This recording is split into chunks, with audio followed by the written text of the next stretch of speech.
I love it when a new Zelda game comes out.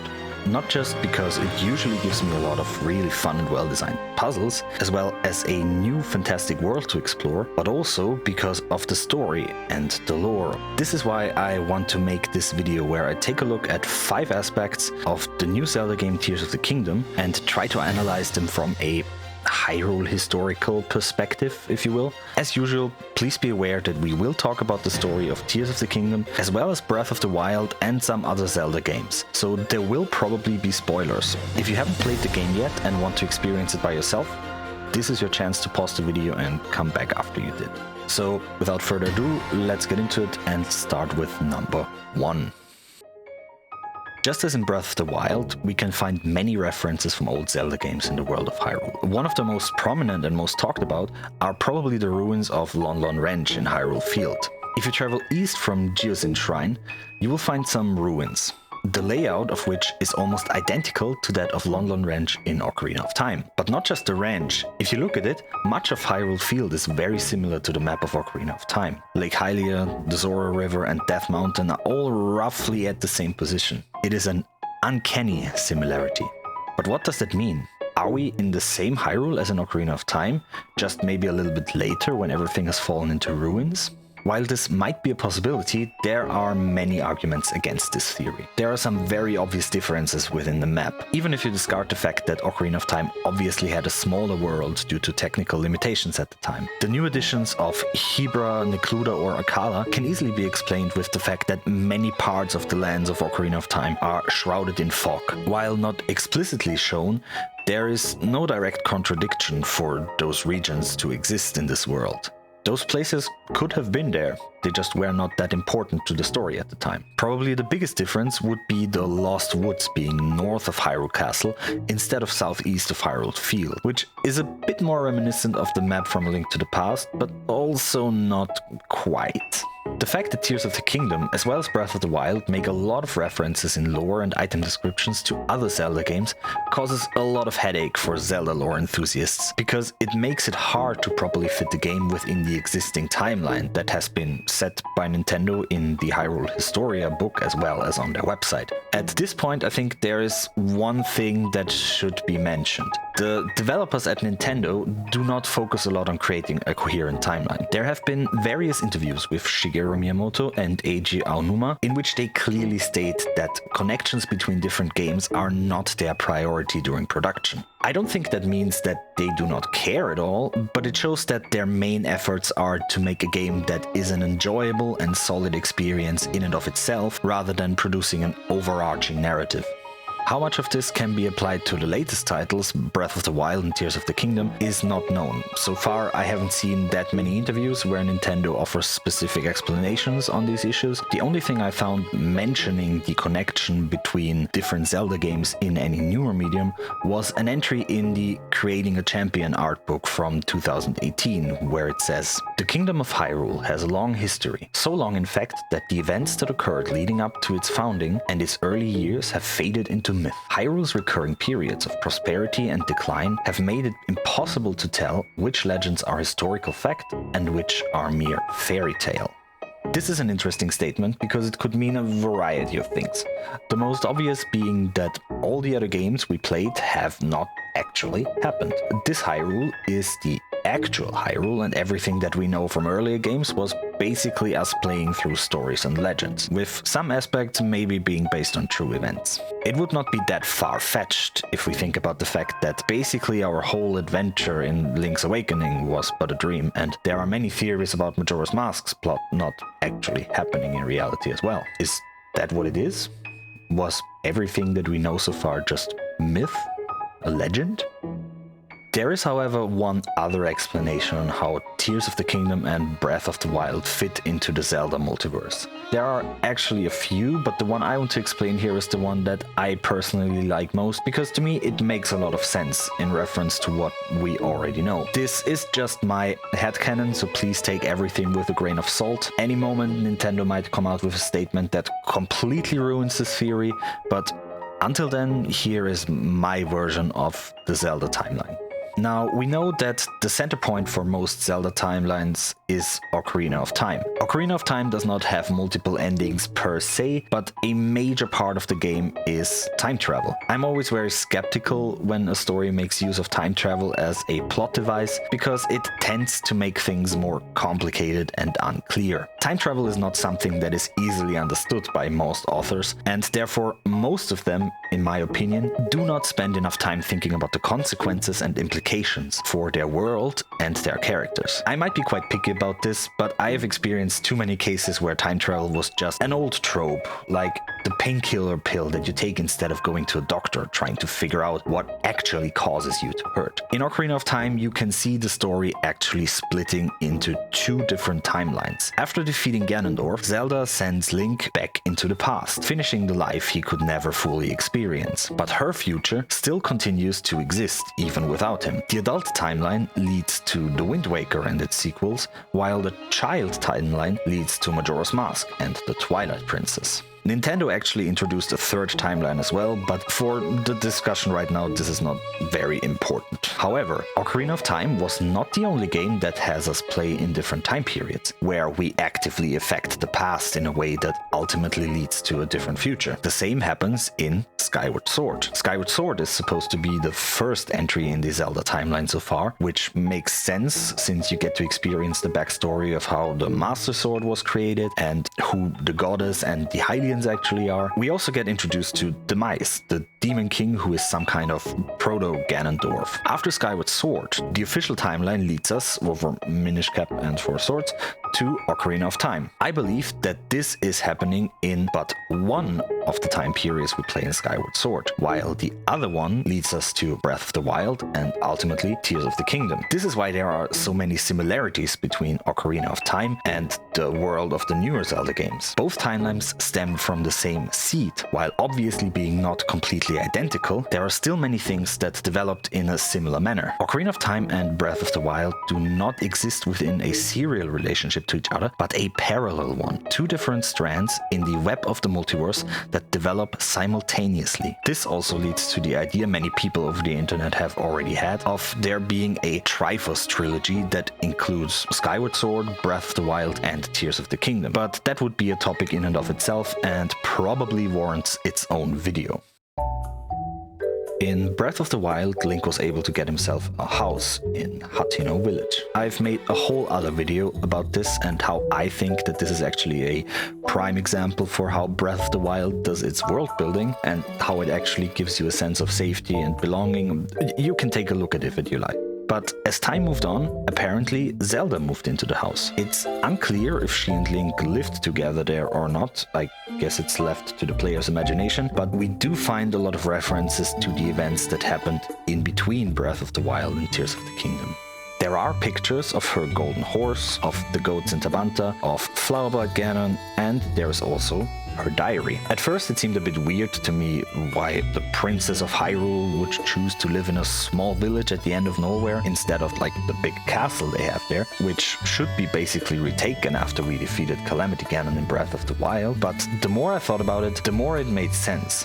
While maybe being freed of monsters, the castle is still big and probably in quite a bad shape. The whole infrastructure around it has been destroyed. Castletown lays in ruins, as do most other settlements around Hyrule Field. There are not that many Hylians left that it would make sense to repopulate this big structure at this point. Also, at this point in time, most of the Hylians, the actual people that Zelda is the princess of, live in the east, Necluda and Akala. Hateno and Tarrytown are probably the biggest Hylian settlements at this point, making her people abandon a perfectly working infrastructure for daily life just in order to repopulate some ruins. Does not seem like a very wise decision. Zelda also had a secret study attached to the house, which is, funny enough, inside the well next to it. Inside you can not only find Link's old hairband, which is obviously more food for all the shippers out there, but also another of Zelda's journals. In this journal, Zelda describes where she hid Link's champion tunic, which basically tells us that even though Zelda lives in Hateno now, she still spends time around the castle. But did you know that Hyrule Castle was actually only built after Ganondorf was already sealed away. If you get through the hidden passage in Lookout Landing all the way to Hyrule Castle, you will find a stone slab with an inscribed message. The message said that the castle was built on top of the place where Rauru and the sages fought Ganondorf, and was built in order to keep the place that Ganondorf is imprisoned safe. The Kingdom of Hyrule was originally founded on the Great Plateau. This is something that we already know from Breath of the Wild, where King Roam tells us about it. But in Tears of the Kingdom, the Great Plateau is also the place where Zelda gets teleported after she involuntarily travels to the past, after picking up Rauru's secret stone. In various of the dragon's memories, we can see Zelda, Rauru, and Sonia spending time in a place that is clearly identifiable as the Great Plateau. When Rauru defeats the Moldugas summoned by Ganondorf, we can very clearly see the characteristic walls of the plateau, which practically enough is located quite close to Gerudo Canyon in a very beneficial position when it comes to defending the rest of the country. But what exactly is the Great Plateau? Why is there this big flat structure in Hyrule Field? One theory I heard is that this is the Isle of the Goddess from Skyloft in Skyward Sword. If you remember, in the final part of Skyward Sword, the Sky Island with the Great Goddess statue in Skyloft falls down to Earth in order to destroy what is left of Demise. Now, obviously the sizes are a bit different, but once again, technical limitations in older games, I won't be so picky about that. I do actually like this theory since it fits very well with my general assumption that Breath of the Wild and Tears of the Kingdom are sequels to one timeline of Skyward Sword, probably the future era. Remember, there is no Great Plateau in Ocarina of Time, which would stem from the past timeline where Demise was defeated before we had to yeet an island onto his head. There is a goddess statue on the plateau, but not the Great Goddess statue. This one seems to be located in the Forgotten Temple, but I'm also not too concerned with that. We have seen a lot of shenanigans happen with the goddess statues, so I wouldn't be surprised if that statue was able to move all the way to the temple at some point in time. The general locations on the map would also fit. Faron, Floria Lake, the desert, and Eldin are all at the same general location as on the very rude map that we have in Skyward Sword. Another important location on the Great Plateau is the Shrine of Resurrection, the place where Link was brought after the events that prefaced Breath of the Wild to heal his wounds. This was always a weird place to me because it was a little too convenient from my point of view. Did Zelda and the King always know that there was a shrine that could heal you like that? Why did they only use it for Link? How exactly does it work? Is it just a glorified hot spring? Now, the next idea might be a bit far-fetched, but if we continue the train of thought we put together so far, the Shrine of Resurrection might actually have a darker backstory. Underneath Hyrule, there is a shadow world we only know as the Depths. If you take a look at the map of Tears of the Kingdom and search for the place right under the Great Plateau, you will find on the one hand the Great Central Mine, but on the other hand a place called Secret Spring of Revival. This spring is right underneath the Shrine of Resurrection, and as the name implies, might just be the reason why the shrine has the ability that saved Link. But how come there is a place like this in the middle of some dark shadow realm? As far as I know, there are no other places like that underneath Hyrule. Well, do you remember who was apparently crushed underneath the landmass that would be known as the Great Plateau? A person who apparently had the power to somehow resurrect himself after being defeated by a goddess, who was so confident in his power that even after being defeated in Skyward Sword, boldly claims that his malice will take form again in the future. I'm obviously talking about the original Demon King, Demise. Now, I admit that I'm speculating a lot here, but the fact that the area where Demise, or what was left of him, rests in the same place where we can find a resurrection spring and a corresponding Sheikah contraption that harnesses its power does fit together quite well. But my guess is that this was actually something the Sheikah and the royal family of Hyrule might have been aware of, and this could be a valid reason for why they shied away from using it until Zelda tries to save Link. The Depths are a very fascinating place in and of itself. They are a land underneath the Kingdom of Hyrule that is completely mirrored. Mountains in the overworld turn into valleys in the depths. Water turns into high and impenetrable walls. It is inhabited by frogs, which are quite hungry amphibians in different sizes, Poes, who are supposed to be lost souls, and bargainer statues that seem to try to collect and guide those lost souls. The whole area is shrouded in darkness, but there are some structures called light roots all over the place that can be activated to drive off the darkness and help you see better. Those light roots were probably installed by the Zonai, since you can activate them with Roru's arm and you can see the typical Zonai light signs around it. They were probably used to help with the mining of Zonite, an ore that the Zonai used to power their various devices. This is probably the main reason why the Zonai actually went down to the depths in the first place and established many mining outposts. There are still a lot of Zonai constructs all over the place. Most of the Zonite mines are located underneath major settlements in the overworld, which suggests that at some point in time there must have been a direct connection between those places, even before Ganondorf was resurrected and opened the chasms all over Hyrule. But in the time of Tears of the Kingdom, as well as Breath of the Wild, those connections seem to be closed.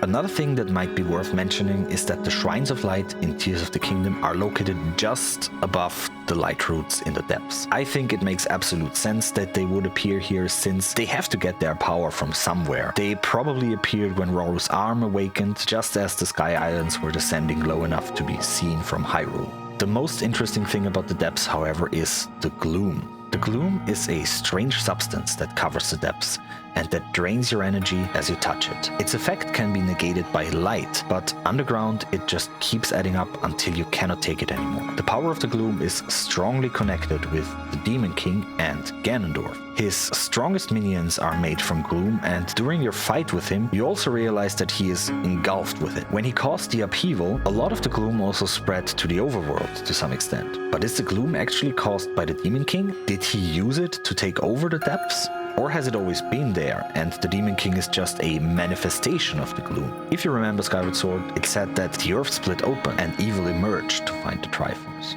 So when the Zonai went down to mine, did they actually just go to the realm of a defeated enemy to take their resources? Or did they mine too deep and uncovered something that was better left forgotten? There are still a lot of questions that we cannot answer, but I guess many of those answers revolve around the Zonai. According to Tears of the Kingdom, the Zonai are an ancient race that descended from the skies. Both the murals underneath Hyrule and the dialogue between Ganondorf and Roru suggests that due to their abilities, the Zonai were worshipped as gods by many people. They established a great civilization in the region of modern-day Hyrule. Except for the Zonai ruins in Faron, most of them are now found as Sky Islands. But as we know from the construct on top of the Temple of Time, the Sky Islands have been lifted up by the sages after the imprisoning of the Demon King Ganondorf. My guess is that the Zonai tech was probably the reason why they were able to manipulate the land to rise to the skies in the first place. While still being humanoid, Zonai have a more animal-like appearance than Hylians. I've heard a lot of people think they look like goats or sheep, but they actually remind me more of dragons. If you look at the faces of Nadra, Farosh and Dinral, I think there's actually a certain resemblance between them and Roru or Minoru. This would also make sense since we know that the Zonai worship dragons, or at least like to depict them in their architecture. So what if the Zonai are actually descended from dragons? It would also fit with the story of them descending from the heavens, since the dragons also seem to have some connection to the gods, even though they are more passive and do not interfere with the events of Hyrule. The Zonai also possess a number of secret stones that have the ability to amplify a person's inherent powers. Those stones, as you know, play a big role in Tears of the Kingdom. If you consume your secret stone, its power will transform you into an immortal dragon. This is supposed to be an irreversible act. However, at the end of the game, Sonia and Roru somehow transform Zelda back from the dragon into a human, so they seem to possess the knowledge of how to do that, at least to some extent. At some point in time, the Zonai seem to have slowly perished, as the only two remaining were Minoru and her little brother Roru, who got married to Sonia, a Hylian woman, and together they founded the Kingdom of Hyrule. Most of that suggests that Zonai and Hylians lived in harmony before that already, but I also think that the Zonai have a very close connection to the Sheikah, most of all because the crest of the Sheikah basically depicts the third eye that both Roru and Minoru and probably all other Zonai, possess. This could explain why in Breath of the Wild the Sheikah are said to have been a great technologically advanced civilization themselves at some point, since they might have had more direct access to Zonai tech than other tribes. Or who knows, maybe the connection was so strong that the past Sheikah civilization actually refers to the Zonai. After all, the ancient heroes aspect you can get in Tears of the Kingdom suggests that even the hero from the first fight against Calamity Ganon might have been a Zonai warrior. This is once again a lot of speculation, but it is a fun little theory that I thought would be interesting to share with you guys. Thank you for watching this video. I hope you had a good time and leave me a like. If you would like to stay up to date with any future videos I make, you can also subscribe to my channel. Tears of the Kingdom is a fascinating game and, from my point of view, a fitting successor to Breath of the Wild. Nintendo took on a big challenge when they decided to basically keep the same Hyrule we played in before, but they were able to change it and add a lot to it without compromising the world players have already grown accustomed to. I like stories and lore, so even if it's not the main focus of the developers, I like the idea of having a big world in a game that has its own history that I can discover. So while I might not have been able to fully answer many questions in this video, to me this is actually not that bad, because it allows me to keep looking and thinking about what might be happening to Link, Zelda and Hyrule in general. And I do hope that there is much more to find in the future. Up until then, I hope you have a good time and I hope I see you in the next video. Bye bye.